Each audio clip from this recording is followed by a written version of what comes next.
Howdy, y'all! I'm Rissy, and I review things. Today is the long-awaited day where I finally get to review the sunscreens that I have been testing for 2.5 years. That's right, this video is literally years in the making. I am reviewing 42 different sunscreens in the ultimate showdown for ultimate sunscreen destiny, and giving away the winning product to one lucky viewer. Of course, you have to watch all the way to the end to actually get the info on the giveaway. If you want more information on sunscreen, or want to hear more about the criteria that I've set for what constitutes a good sunscreen, then definitely go watch my series of 3 videos all about sunscreen, its biology, common myths about it, how to pick a sunscreen, and how to apply it well. Before the battle begins, I should address the rules. Rule number 1, creams only.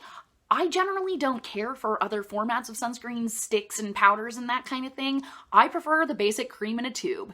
Every single product here is, with one exception, and that's kind of a cream in a tube anyway, but more on that later. Rule number 2, no mineral-only sunscreens. None. I don't like them. I've never found one that really looked or felt good on my skin. I just decided to avoid the problem altogether. But if you have sensitive skin, don't run away. I swear I've got plenty of sunscreens on here that are either combination mineral organic filters or have organic, i.e. chemical filters that were designed with sensitive skin and eyes in mind. Rule number 3, no American sunscreens. Sorry USA, but you don't actually have any rating system for UVA protection and you have no access to decent chemical filters. For all that, see my series on sunscreen, specifically parts 2 and 3. But in order for me to purchase a sunscreen, I need to know how much protection that it offers, not just for UVB, which is the SPF number, but for UVA as well. Rule number 4, only sunscreens that are SPF 50 plus and with a UVA protection rating of at least 16 plus or PA4 plus are allowed. I do not fuck around with that trifling SPF 30 bullshit. Nope, no thank you. I want strong protection, and also, a lot of sunscreens have their UVA PF based on the upper limits of the SPF. Rule number 5, although this is more like a guideline, because my skin tends towards dryness, I try to avoid any kind of drying alcohol, specifically ethanol, in sunscreens. There are a couple of exceptions in here, but it's way down the list of ingredients. Next, no citrus essential oils, and preferably no fragrance at all. I'm not allergic to fragrance, but I don't want to become allergic to fragrance. Sunscreen is something that I put on my skin sometimes multiple times a day. I don't want to take the risk of developing an allergy. There are a couple of fragrance products in here, but again, we'll get to that in a second. Oh, and if 2 products are completely equal in terms of their performance, then the cheapest one always wins. I'm here to try and save you some hard-earned dollars. These products have been purchased by me with my own money. None of this was sponsored. None of this was sent in PR. Speaking of compensation in dollars, for every sunscreen entry, I will list how much I paid for it or an average of the cost over multiple different places you can buy it. I also list the price per milliliter. What about the criteria I'm judging on? Well, first of all, texture. Sunscreen texture is everything. It doesn't matter what kind of protection the sunscreen offers. If it's too disgusting to rub on my face without feeling like I want to die, then I'm not gonna wear it. I would say that's probably, to me, the absolute most important criterion. And there's white cast. Ideally, a sunscreen would have no white cast or a white cast that completely disappears by the time the product is absorbed into your skin. Related to texture and overall pleasantness of application is whether or not this stings my eyes. I have pretty sensitive eyes, and anything can set them off. So a sunscreen that doesn't irritate my eyes, since I do put it on my eyelids, is very, very important. And finally, what are the sunscreen filters that have been used in this sunscreen? I take away points for old-fashioned chemical filters like octinoxate, avobenzone, and homosalate, which burn the ever-living shit out of my eyes. None of the sunscreens here has oxybenzone in it. I also give a lot of weight to the use of next-generation organic filters. For more information on that, check out parts 2 and 3 of my sunscreen series. With all that said, it's time to get into the reviews! We're counting down from worst to best. I have donned the robes of judgment and purified myself in the sight of gods and men. Let the battle begin! Coming in at number 42, the absolute worst of the worst, is this freaking monstrosity, the Tony Moly BC Dacian Multi-Use Sun Oil. I purchased this right after I first moved to Canada, and my skin became like unto the Sahara Desert. It was so dry and painful that I was like, okay, I gotta overhaul my whole skincare routine, and everything needs to be extremely moisturizing, including my sunscreen. And what better way to moisturize than with a mix of rich, luscious oils?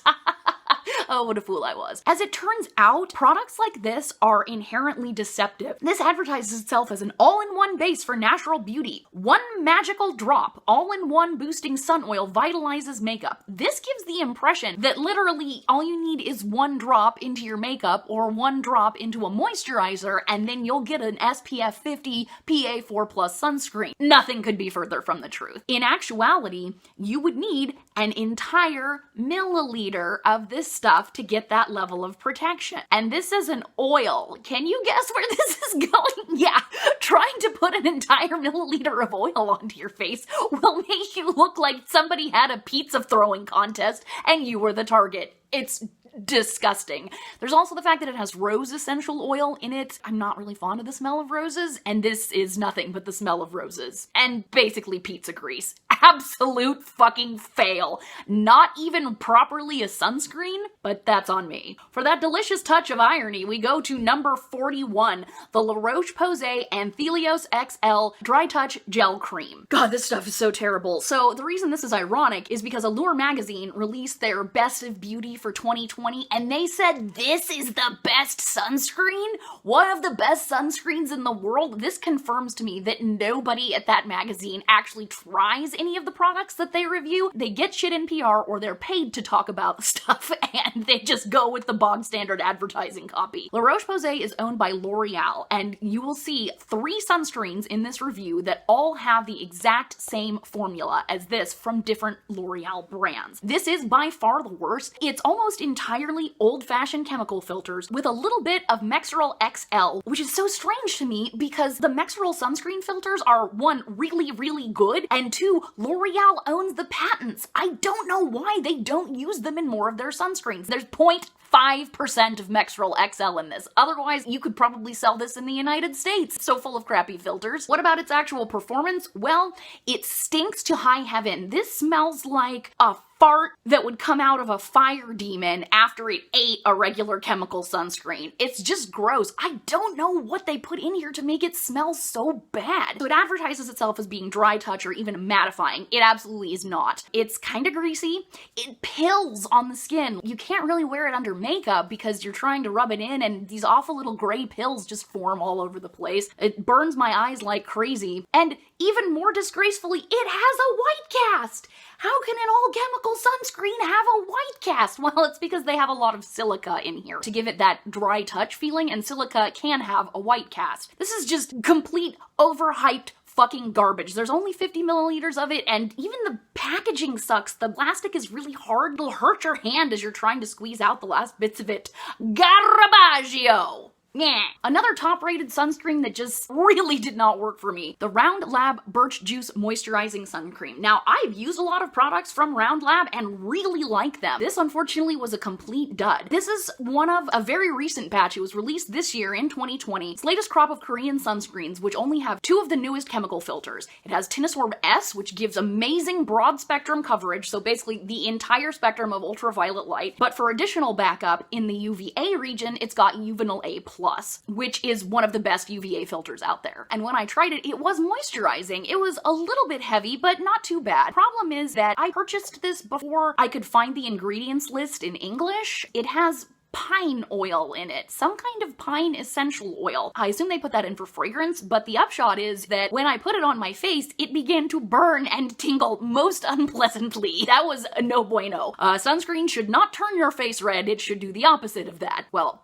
it should keep your face from turning red, not turn your face green, which I guess would technically be the opposite. Anyway, this really irritated the skin on my face, so I had to use it up on my body. Also, it behaved really weirdly with a makeup primer. I tried the Milk Hydro Grip Primer, and it caused the sunscreen to peel off in a weird membranous film. Painful and filmy. Generally never things you want to hear about a sunscreen. Ooh, this one is gonna be controversial.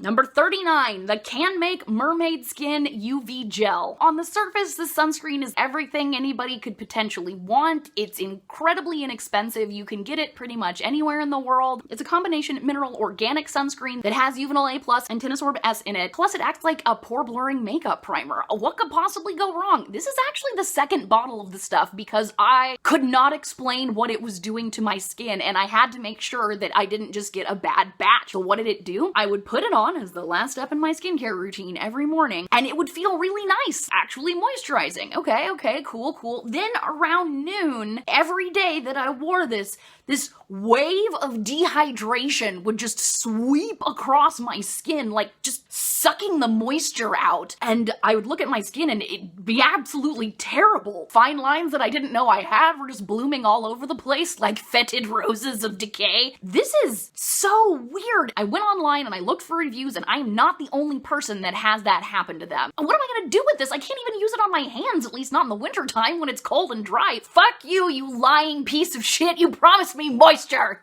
Continuing on the controversy train, Altruist SPF 30. I ordered this by mistake from Amazon UK. I thought I was ordering the SPF 50, but I'm like, well, I might as well, try it out. It actually has a much higher UVA rating than 30. This has a UVA protection factor of 39, which is friggin' bonkers high. I thought that this was going to be great. I thought this was going to be the solution. It was going to make everything in my life better. This is terrible. So the company is called Altruist, which is a bit much, but it's because the founder of the company is a dermatologist who works with kids in Africa who have albinism, and obviously they need very powerful sunscreens. Every time you buy a bottle of this, one is donated to kids in Africa. Cool. Except I would not wish this sunscreen on anyone. I didn't like it on my body, and I hated it on my face. Why is that? So this sunscreen is absolutely stuffed with basically every single filter known to man. That's a good thing in terms of protection, but the texture of this is horrible. It does not feel good. It pills. It pills like crazy. It pilled on my body. It pilled on my face. I went onto the internet to ask advice, and people were like, just make sure to apply it to moisturized skin. And I would literally use my thermal mist all over myself to try and get this stuff to absorb like a normal goddamn sunscreen, and it did not work. So there's the pilling factor, which means it's useless under makeup. It does have some white cast, but that's not too bad. The main problem with this is that if you put it on your face anywhere above the chin, it will burrow into your eyes and lay eggs. Then the eggs hatch. The eggs were made of pain. When you first put it on your face, you don't feel anything. It's only hours later that you've realized the horrible decision that you make. Like, I had to claw this off of my face. That is how bad it was hurting my eyes. I guess if you just use it as a chin sunscreen or use it on your body and you don't mind it pilling up like crazy, it's okay. It does not seem to matter where on your face you put it. I tried avoiding my eyes. No, it'll just get in there anyway. It hates me and it hates you too. And number 37, of course, is Altruist SPF 30's SPF 50 older sister. I ranked this slightly higher because it offers higher protection. You don't get nearly as much. You get 100 milliliters, but it's still really cheap. It has all the problems of the SPF 30, actually just worse. Do not take a chance on this. It will only end in tears, like literal rivers of tears pouring down your face. Garnier Umbrella Complete Lightweight Lotion. Umbrella is a Canadian brand of sunscreen, and you'll be seeing several different products.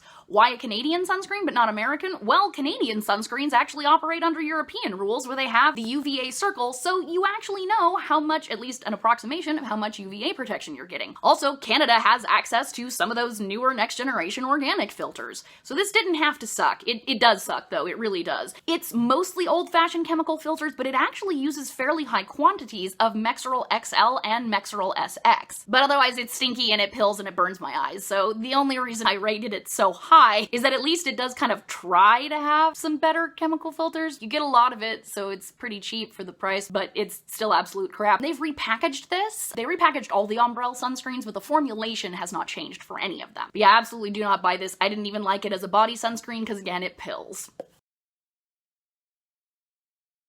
Number 35, Country&Stream Honey UV Water Gel. Boy, I had high hopes for this. I didn't realize when I purchased it that it had fragrance in it, but I assumed that the fragrance, since, it's got honey in it and there's like a bear, this adorable bear, right? I assumed that the fragrance would be like honey. No, the fragrance is lemon fucking pledge. It's awful. It doesn't go away either. It just stays there on your face all fucking day. You're like, oh, who's cleaning the floors in my house? I'm alone. No, it's this sunscreen. That's the main reason why I've damned it to the bottom of the bad pile, but also it did sting my eyes. It has a pretty great combination of sunscreen filters. It's a combination mineral organic sunscreen, but it's also really hard to get your hands on. Even in Japan, this isn't actually all that easy to buy. It's pricey and you only get 45 milliliters. I found the texture to be fairly unpleasant as well, like a combination of kind of greasy sticky. It was a bit greasy when it went on, which stopped being greasy and then started being sticky. What in the fuck? This is definitely not what I expect from Japanese sunscreens, but the bear is so cute.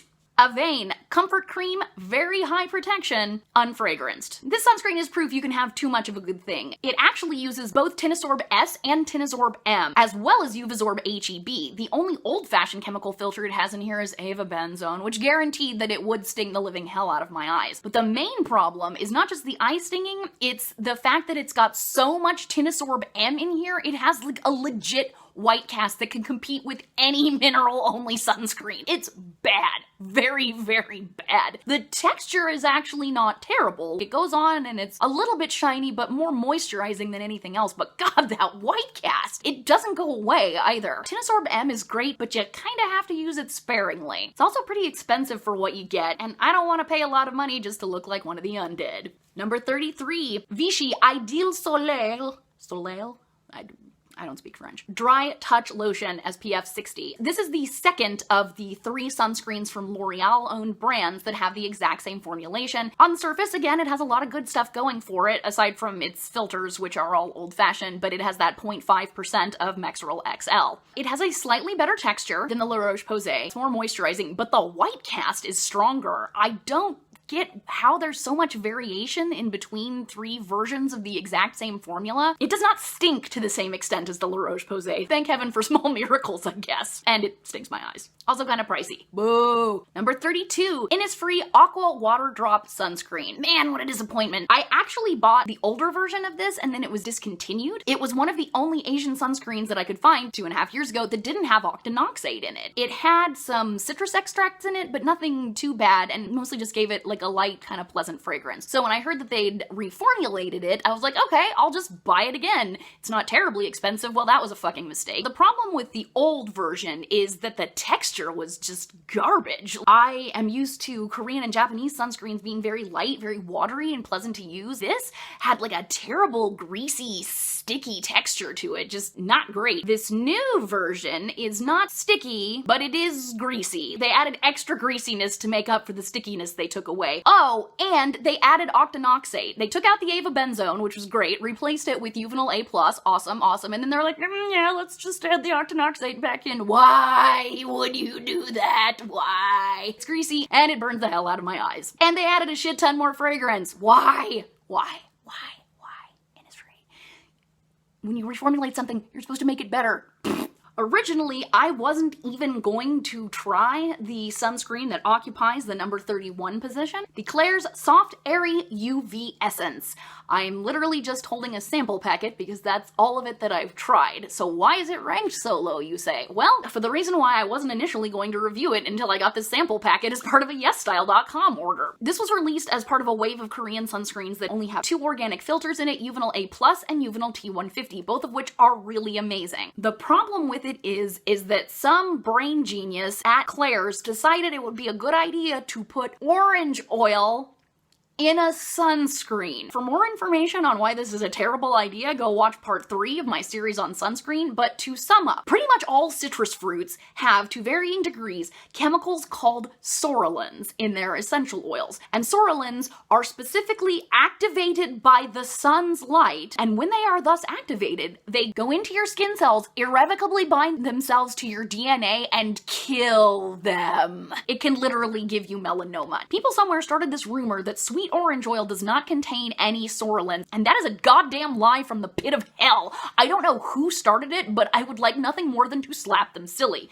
Now, part of the problem is that all citrus fruits that we use nowadays are actually hybrids of much older fruits, so the names can get very confusing. Even the scientific names are not always the same. Maybe somebody was trying to read up on this and read the wrong name in the wrong paper. I don't know, but sweet orange oil absolutely does have sorolins, also known as furanocoumarins, in it. I'm gonna pop a thing up here on the screen just to show you, yeah, actually, here's a scientific paper, and it says that that stuff is in there. It has fewer of them in it than, say, bergamot oil, which is the absolute worst, but that doesn't mean that they're not present, and it's just just the principle of the thing. Why on earth would you put something that when activated by the sun can destroy your skin into a thing that is trying to protect you from the sun? This is one of the stupidest fucking things I have ever heard of in my life. And I grew up surrounded by people who think the earth is only 6,000 years old. My God! If they wanted to put fragrance in the product, why not just use synthetic fragrance, which generally does not come with a risk of what is called phytophotodermatitis. The worst part is that this is actually a great sunscreen outside of that. It goes on, it has absolutely no white cast, it's very smooth, it just sank into my skin, it's lightly moisturizing but not greasy. This could be so good. I am practically speechless at just the overall level of shittiness that went into the design of this product. What in the fuck? What the fucking fuck,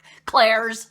Do better! And if somebody tells you that sweet orange oil does not contain sorolins, kick them in the shins and yeet them out of your house. They are a danger to you and others. Number 30 is gonna be yet another controversial rating. The Bioderma Photoderm Max Milk. This sunscreen offers really, really good protection. It has a UVA protection factor of 42, which is friggin' insane. It's about half old-fashioned filters, octocrylene to stabilize the avobenzone in it, but it also has both Tinosorb S and Tinosorb M in it. In Canada, you can actually get this in the drugstore, and then this is the European version. I tried both. They have the exact same formula, and that formula has a white cast, and it burns like hellfire in my eyes. There have been times when I was filming a makeup tutorial / book review, and if you see me sniffling in any of those, it was probably I was testing out one of these, because of course part of the process of putting on makeup means that some of the sunscreen is getting into my eyes a second time. I'd be like, because it stung so badly, I was practically crying. At one point, I actually had to stop filming for 30 minutes while I tried to get this shit out of my eyes. The texture is not bad, it's kind of shiny but not greasy, I would say, and it's okay on moisturizing, but God, it stings so badly. Come on, Bioderma, get your act together. Nothing but newfangled chemical filters, and this would be a winner. In its current form, it's the best of the bad. Kicking off the sunscreens that were merely adequate, I guess, is the last of the 3 L'Oreal brand sunscreens, Garnier Umbrella Anti-Shine Cream for Face. This is by far the best of all 3 because it actually does what it fucking says that it will. It is very mattifying, although the texture on this is pretty incredible. You don't want to use it if you have any dry, flaky patches on your skin. It will absolutely make those stand out. But otherwise, it goes on incredibly smoothly and it blurs the shit out of your pores. If you were just using this as a pore blurring primer on like your nose and maybe your forehead if you get oily, this does mattify oily areas and it blurs pores better than most silicone primers I've tried. It also, of course, will just sting the literal hell out of my eyes, and it's got enough silica in it to desiccate the Pacific Ocean, so it's got something of a white cast. I ranked it a lot higher because first, you get a ton of product. This is 90 milliliters, so this is absolutely the product out of the 3 that gives you your money's worth, but more importantly, it actually does the thing. I just wish it could do it without burning my eyes. Also, this is like the second stinkiest. This does not smell good. And again, there's no change in formula in these 3 products. How do they have differing levels of stench?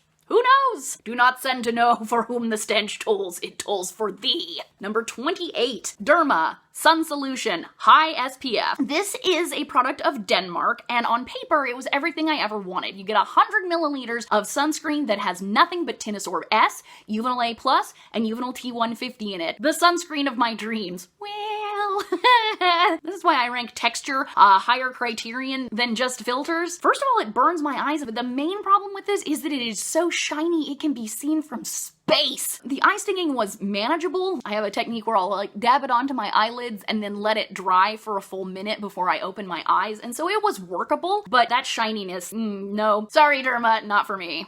Number 27, the UltraSun Anti-Aging Face Gel. This is an expensive sunscreen made in Switzerland, specifically to be great for protecting your skin even when hiking in the Swiss Alps. It's got a solid UVA rating. It gives both the PA 4+ and the UVA circle, and straight up tells you that it's got a UVA absorbance of 95%, which means the UVA PF is 20. So that's solid. That's really good. It's also almost entirely next generation organic filters. The problem is it's got Tinosorb M in it and titanium dioxide, so it does have a bit of a white cast. I think the titanium dioxide is in there to protect from blue light. Oh yeah, that's another thing. It advertises that it's got infrared protection and blue light protection. First of all, I have no idea what they're talking about when it comes to the infrared protection. It's probably just an antioxidant, because that's really all you can do for infrared. You can't really protect from it. You can mitigate the damage if it's doing you any damage, but the main problem is that it sweats off. This is something that's supposed to be water and sweat resistant, and at this price and by fine Swiss engineering, it absolutely should. I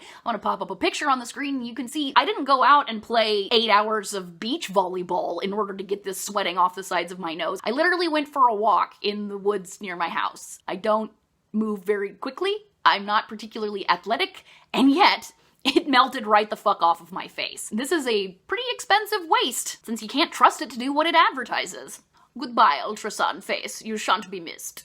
Number 26, the Sun Killer Perfect Strong Moisture. Man, I gotta admit, this sunscreen gets its branding right. Like, when you hear Sun Killer, this is what I pictured.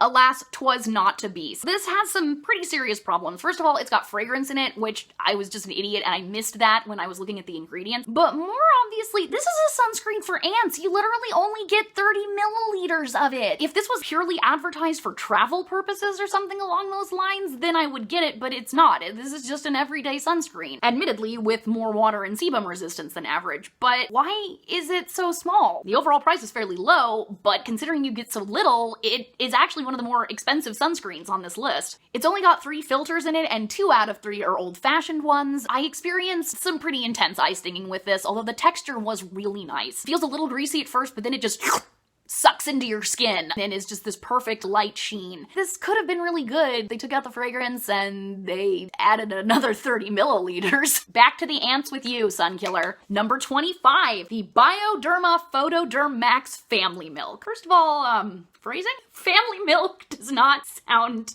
family friendly. Anyway, you can tell that this is for kids because they put the lettering to say that it's family milk in Comic Sans, which looks completely out of place on the rest of the packaging. This is freaking hilarious. This is a much improved version of the previous Bioderma sunscreens. It's got almost entirely next generation chemical filters and a lot of them. The UVA protection is 50. And because there's no Tinosorb M in here, it has absolutely no white cast. Why is it not in the good pile? Well, the problems are twofold. Unfortunately, the one old-fashioned chemical filter they have in here is homosalate, and there's a lot of it, so it burns and burns and burns my eyes. Also, it's very shiny. Obviously, this was not something I could make work on my face, but as a sunscreen for the body, this is actually wonderful, because for one thing, you get a ton of it. This is 250 milliliters, so while it seems kind of pricey, it's actually one of the cheapest sunscreens on here. That shine that's kind of unpleasant for the face looks amazing on the body. I love it for like my collarbones, on top of the girls, especially if you have dark skin. If you're going out and you're gonna have a lot of skin exposed, definitely check this out. It's water and sweat resistant. I think I actually might repurchase this, just not letting it anywhere near this. Number 24, the Isnt Tree Hyaluronic Acid Watery Sun Gel. Oh, I had such high hopes for this. This was also released in 2020, and I bought it before looking at the ingredients list because it didn't exist in English at the time. More the fool me. This does not have any fragrance in it. It is extremely moisturizing. It has a light, beautiful texture, and it has some of the best newer chemical filters. Well, what's the problem? Well, it has homosalate in it. Why? Why? This is from Korea. This isn't from Europe or North America. Why on earth would they put so much homosalate in here? Blah! When there are much better UVB protectors out there. It's got 8 different weights of hyaluronic acid in it, which on one hand for me was extremely moisturizing and very plumping, hydrating to the skin. The problem is that a lot of people can't handle low molecular weight hyaluronic acid because the molecules are so itty bitty, it can sink way down into your skin, which sounds like a good idea, but actually it can clog your pores and really irritate your skin. Unfortunately, the inclusion of old-fashioned chemical filters just totally wrecks what would otherwise be a really great sunscreen. Number 23, the Anglamark Sun Face, another product of Denmark. This is also a sunscreen that I thought was going to be the answer to all of my prayers because it only has 3 chemical filters in it: Tinsorb S, Uvinol A+, and Uvinol T150. Unlike the Derma, it is not nearly as shiny, and on paper this would be great, but in person I just really did not care for the texture. It didn't burn my eyes like the Derma, but it's hard to explain just why I didn't like it. It's not that it's greasy per se, it's that you can feel it on your skin. It never felt like it properly absorbed, and while in theory it would be hydrating, it actually didn't really do much for my skin. It just kind of, you know, like sat there. I just didn't like it. It's also kind of pricey for only 50 milliliters, and as you will see, there are much better options out there, so nice try, but ultimately meh. Number 22, the SVR Sikavit cream. The Sika in here, meaning Centella asiatica. This is a sunscreen designed for healing damaged skin. It's another European sunscreen that has nothing but new chemical filters in it. It has Uvisorb HEB, which is one of my favorites because it's just so long lasting. This did not sting my eyes, and I did find it to be lightly hydrating and even kind of soothing on the skin. The main problem is you only get 40 milliliters and it's kind of on the pricey end, so another sunscreen for ants. They don't seem to make a bigger version, and there's a weird smell. Some people have said that it smells like almonds, but to me it smells like fake sweetness, like that urinal cake sweet kind of smell, not after it's been used urinal cake, but fresh urinal cake. Why am I talking about this? This is a terrible metaphor. Did not like the smell. The texture was alright, but just not ideal. I don't know if I could justify paying that much money for just 40 milliliters of sunscreen. By the end of it, I was kind of sick of it. I'm the worst. Number 21, Kiss Me Mommy UV Aqua Milk. This is a Japanese sunscreen, and on paper, it's absolutely fantastic. It's got mostly newer chemical filters. It's designed for kids, so that means they really worked hard to make sure that it wouldn't sting eyes, and it absolutely did not sting my eyes. It doesn't have a white cast, and it's waterproof. What more could a girl want? Well, a girl could want better texture. This felt more like a Western sunscreen than a Japanese sunscreen to me. I just did not like the way that it sat on my face. It's kind of greasy, actually. A nice try, but just didn't get there. Number 20, the Aderma Protect Cream in very high protection, fragrance-free. These European sunscreen brands are kind of confusing. You have like Derma and then you have Aderma, whatever. This is actually a really good sunscreen. It's got next generation chemical filters. It does not sting my eyes. It did not have a white cast. The main problem here is that it's another sunscreen for ants and a kind of a pricey one. They don't make a larger size of this. It's only 40 milliliters. What's really weird is that they have another similar sunscreen that they make in a value size. I don't understand. Price per milliliter wise, this actually might be the most expensive sunscreen on here, which is friggin' scandalous. I can't do that price for only 40 milliliters, no way. Number 19, the Verdio UV Moisture Gel. This is one I thought was going to be great. It's a combination mineral chemical filter sunscreen. Even though it has octinoxate in it, I did not find that it stung my eyes. There's just something about Japanese sunscreens, the way they're formulated. I don't know how they do it with octinoxate, but they managed to make it not sting. It's got a lot of really soothing botanicals in it. It's also water and sweat resistant, but not water and sweat proof. Japan actually has a pretty great system of rating their sunscreen. This is for indoor-outdoor use, but not for sports. It was the texture. It was kind of heavy and kind of greasy for a Japanese sunscreen. There's a very, very faint white cast because of the mineral filters. It just did not sit right on my skin, which is too bad because it's not particularly expensive and you get a ton of it, but did not like the texture. Number 18, at the absolute top of the section, we have, from Germany, a new layer. Boy, did this sunscreen have a lot of hype. At least it did in Europe. It was released just this year. This has a lot going for it. It's almost entirely new chemical filters with really good UVA protection. It's waterproof and sweat-proof. It's got a very light texture and no white cast, and it doesn't sting my eyes. And you get 200 milliliters of it, so while it seems kind of pricey at first, actually it works out to be very reasonable. What's the problem then? The problem is the fragrance. I saw this European sunscreen that seemed like everything I could possibly want, so I immediately ordered it off Amazon UK. I didn't even realize about the fragrance until I got it, and man, what a letdown, because it's not just any fragrance, it's a refreshing sea breeze scent. I know a little bit about perfumery, and generally the way you make a marine accord is to combine citrus and florals. It's probably not the kind of fragrance that you can say is safe for sensitive skin. Not that really any fragrance is safe for sensitive skin per se, but some are going to be better tolerated underrated than others. This would have probably been in the top 5 if it weren't for the fragrance, because otherwise this is great and I really enjoyed using this on my body. But even then, the scent, it lingers. It's gonna be with you all day. This isn't one of those ones where it just sort of dissipates. Oh my no. Please, New Layer, I beg of you, make a fragrance-free version. I will buy a bajillion bottles of the stuff because this is really good, with just that one giant caveat. Now that we're out of the mess section, this review has already gotten way too long, so we're gonna call it here, and I'll see you in part 2 for the good, the great, and the best. And don't forget about the giveaway. See you soon, y'all!